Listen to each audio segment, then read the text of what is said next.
Welcome to the deep dive. Today, we're plunging into some perspectives that honestly really made us rethink things about different parts of the world. Yeah, we've been looking at this idea that the global south, more than just a map label, is, well, buzzing with a different kind of life, a different energy. Exactly. So our mission here is to unpack why it feels that way, based on what we've gathered, why it seems so vibrant with community, this amazing ingenuity, and culture that just feels so alive. Right, and maybe explore what the global north could actually learn from that different rhythm. Okay, so first things first, let's talk terms. Because, these labels, Global South, Global North, they carry a lot of baggage. They really do. So broadly, global south tends to mean countries in Africa, Latin America, Asia, parts of Oceania, global north, Europe, North America, etc. And yeah, there's history there, isn't there? Colonial stuff, economic imbalances, it's loaded. Totally loaded. But what really jumped out from the material we looked at is this reframing. Seeing Global South not as lacking something, but as almost a badge of resilience. Resilience, yeah. A place where, despite facing some pretty huge challenges, people aren't just getting by. They're creating something genuinely, well, remarkable. Exactly. Making magic happen despite the odds, as some put it. So we want to paint that picture for you. Something that goes beyond the usual labels, developing, third world. This is about the real, lived experience that came through in the sources. Okay, so let's dive into the first big theme, the pulse of community. Ah, yes, community. The point made really strongly here is that in the global south, community isn't just like a concept you discuss or something you find online. It feels fundamental, a living, breathing network you rely on every single day. It's such a stark contrast, isn't it, to how Yeah. community can sometimes feel in the north, maybe more digital, or something you schedule. Yeah, definitely. Imagine walking down a street in Nairobi or Delhi. The descriptions are so vivid. Neighbors interacting constantly, looking out for each other, kids playing everywhere. That feeling that someone is always around. Right. Need a cup of sugar? Literally, just ask next door. Someone's got it. Or, trying to sneak home late. Forget it. Mrs. Gupta down the street sees everything. That constant awareness, it is community for good and maybe sometimes for bad. Huh. Yeah, exactly. And there was that story about Aisha in Lagos. Oh, the leaking roof. Her roof starts leaking in a storm, and Yeah. boom, half the street turns up. Yeah. Buckets, tarps, just helping out immediately. It shows that practical, hands-on support network. And we kind of compared that to, say, London. If your roof leaked, you might get a text or, oh no, hope you get it sorted. Yeah, maybe a sad emoji.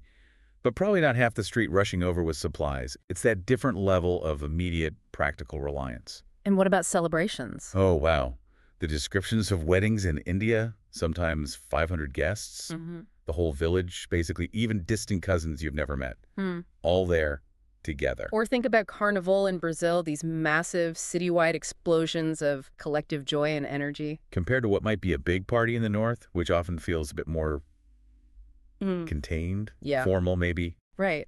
And there was that quite pointed observation in the material that the North talks a lot about achieving work-life balance, but maybe has sort of forgotten how to actually live, like a big, vibrant Diwali bash or even a Ghanaian funeral, often described as these huge, lively community events, might feel more like real living than, say, a silent yoga retreat. Or a networking event.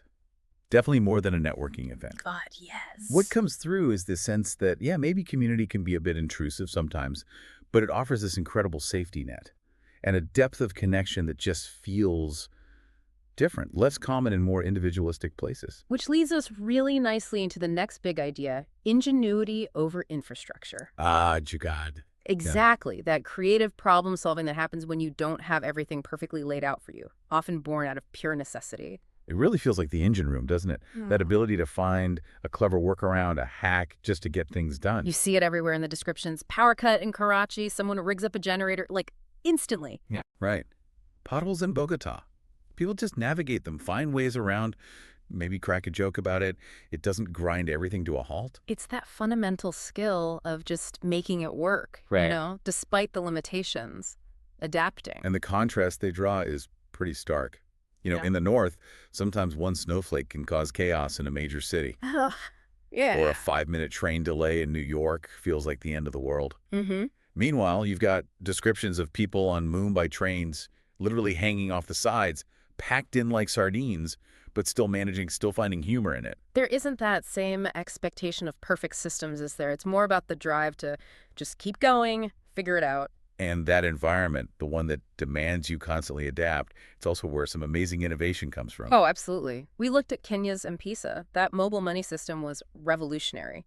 Banking on a basic phone years before similar things were common in the North. Incredible. Right. Or Nollywood in Nigeria, pumping out huge numbers of films on tiny budgets compared to Hollywood. That's resourcefulness on a massive scale. Now, we have to be clear. The sources absolutely acknowledge the downsides.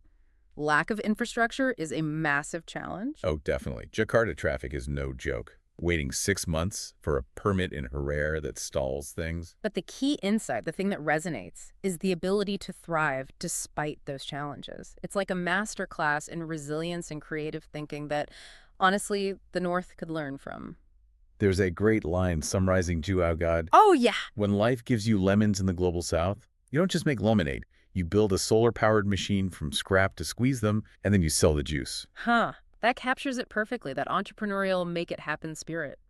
Okay, so from making things work, let's switch to something that just sounds amazing. Food that slaps. Oh, yes. The food. The way the global south is described as a foodie paradise.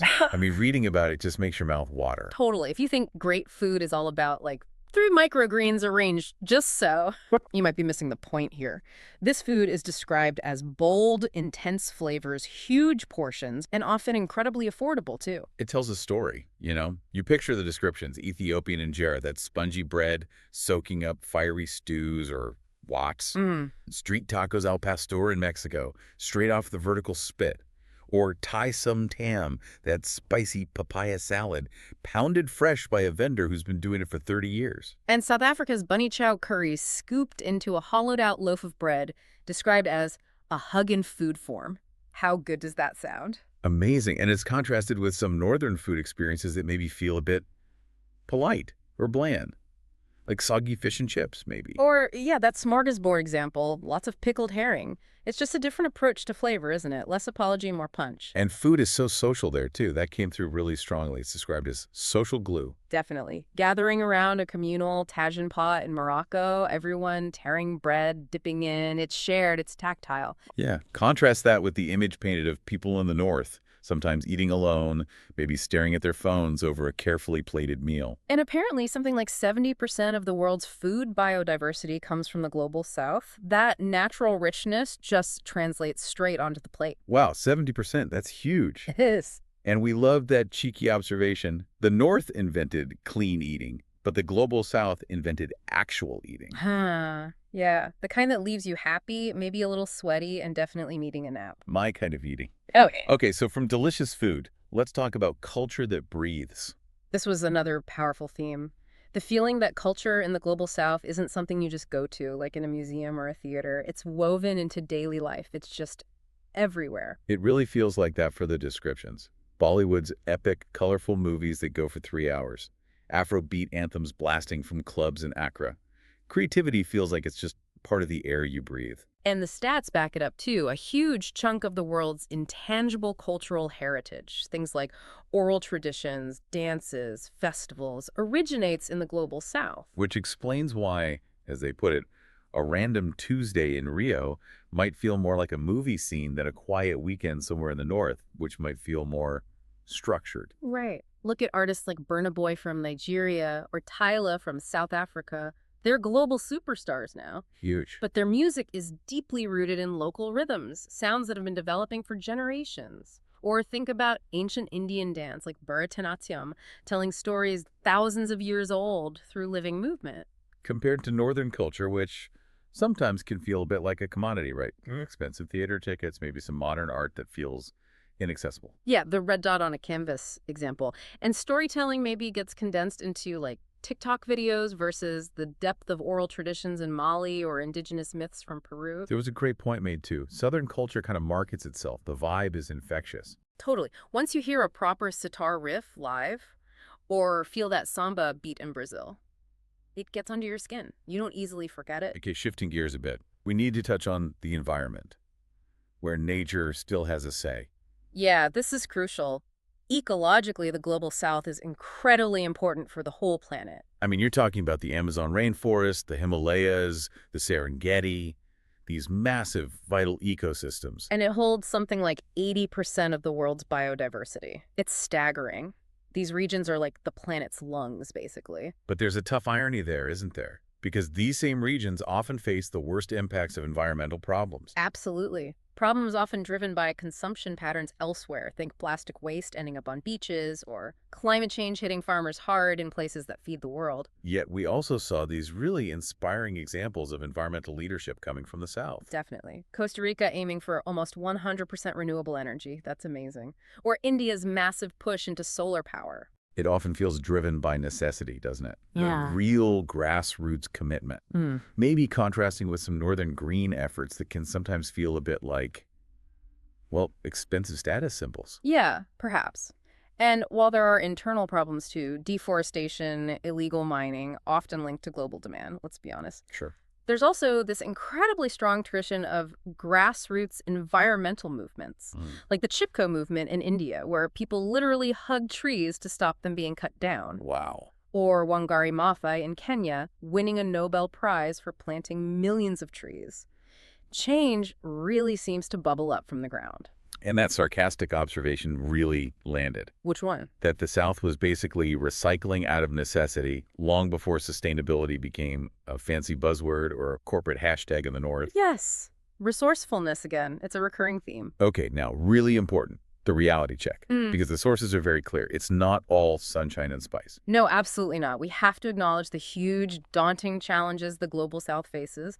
They're undeniably part of the picture. Yeah, the numbers are stark. Poverty rates way higher, like 22% in low-income countries versus maybe 1% in high-income ones. Healthcare access can be patchy, to say the least. Corruption is a real persistent problem in many areas. Education gaps exist, kids walking miles just to get to school in rural Zambia. That's still happening. And political instability, unfortunately.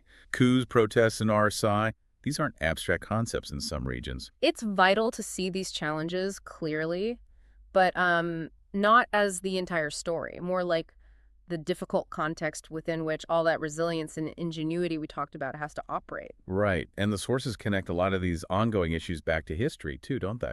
Especially colonial exploitation. Yeah, the extraction of resources, the disruption of societies, those historical factors cast a very long shadow, still impacting development today. But even with those hurdles, there's this real sense of a region looking forward, actively building its future. Totally. Initiatives like the African Union's Agenda 2063, that's a long-term vision for the continent. Or India's incredible tech boom, they're focused on what's next. There was also that rather cynical point made about news coverage. Oh, right. That problems in the South don't always make northern headlines unless they're, like, really dramatic or involve foreigners. Yeah. Local man fixes pothole with shovel isn't exactly clickbait, is it? Compared to stories about wealthy individuals. It says a lot about what kind of news travels, doesn't it? It does. So all this energy, this resilience, this looking forward, it all points towards this idea that the future is Southern, that the global balance is shifting. The demographics alone are pretty compelling. Projections show that nearly all global population growth between now and 2050, like 90%, is expected to happen in the global South. That's massive. Yeah. Think about Africa, half the population under 25. That youth bulge is just incredible potential, innovation waiting to happen. And Asia is already an economic engine. Latin America has huge potential, especially in things like green energy. You contrast that dynamism with the North's demographic challenges, aging populations, falling birth rates. That statistic about Japan selling more adult diapers than baby diapers, it's startling. And Europe's kind of heading that way, too. So the argument is that the South's energy, its diversity, its sheer hustle, that's the pulse of the future, while the North maybe risks becoming a bit like a comfortable museum. A comfortable museum of past glories, yeah. That's the provocative idea. And the core point isn't that the South is just trying to copy the North's development model or catch up. No, it feels different, like it's forging its own path, one that, based on these descriptions, feels potentially more vibrant, more inclusive, Yeah. maybe more fundamentally human. There's that playful summary we found. On? The North might still think it's the main character in the global story, but the South is writing the much more exciting sequel with better plot twists. Haha. I like that. Better plot twists, definitely more spice. So, let's bring it all back. Why, based on all this, might someone genuinely prefer to call the Global South home? I think distilling everything we've explored, it boils down to a feeling, doesn't it? Life there is described as feeling, raw, real, bursting with possibility. Yeah, you find it in that vibrant chaos, the warmth of the connections between people, the rhythm of the culture, the soul of the place. So that's perfect. The challenges are immense, and the sources don't gloss over that at all. But there's this sense of authenticity. Life lived out loud, maybe. The North might offer amazing infrastructure, material comfort, predictability, Sure. but maybe, just maybe, according to these viewpoints, the South offers something deeper, Yeah. something like soul. So, yeah, that feels right. So the point for you listening isn't necessarily pack your bags immediately, though some of those beaches did sound pretty incredible. Huh. True. The real takeaway is maybe to challenge your own assumptions about what developed actually means, what progress really looks like. Exactly. The Global South, with all its complexity, its highs and lows, holds these incredible lessons about community being non-negotiable, about creativity flourishing under pressure, about sheer grit. That resilience, again. Yeah. So maybe the next time you hit a small frustration in your own day, the Wi-Fi is slow, the bus is late, the queue is endless, try channeling just a tiny bit of that Southern ingenuity, that Jugad spirit, that ability to adapt and make it work. You might just find that approaching things with a little more of that resilient, resourceful mindset makes your own experience, wherever you happen to be, well, a little richer, a little more alive. Worth a try, right?